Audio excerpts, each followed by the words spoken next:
cari amici, ma soprattutto cari amiche, andiamo avanti. Siamo alla sesta edizione del concorso più chiacchierato del Friuli Venezia Giulia. Siamo a Miss Topolini. Lei è l'aspirante al titolo numero 31. Guardate quanto è bella, quanto è simpatica questa ragazza. Nome, cognome? Maida Abdic. Oh, parlaci un po' di te, di dove sei?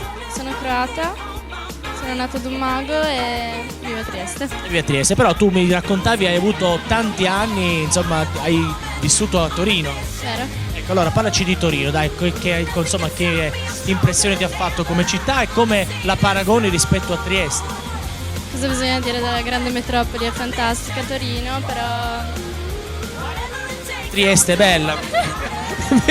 Faccio io per lei, c'è il mare, ci sono... Sì, questo sì, perché a Torino si muore di caldo, c'è l'acqua d'estate, invece qua non si sta bene. È vero, è vero. Senti, parlaci un po' di te invece, cosa fai nella vita? Studi? Se c'è un sogno nel cassetto?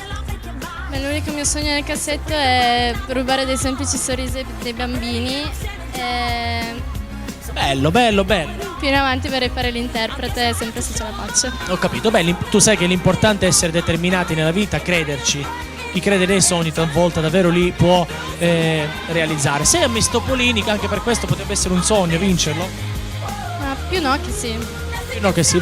Va bene, allora, senti, sei una ragazza molto bella, molto in forma, quella è la telecamera, lasciati conoscere a tutto il pubblico di Miss Topolini, vai. Vuoi dire quello che vuoi? Vuoi salutare qualcuno? Hai il fidanzato? No. Allora saluta chi vuoi. Beh, saluto tutti gli Stenneghi, se li conosci, e saluto le figlioglie.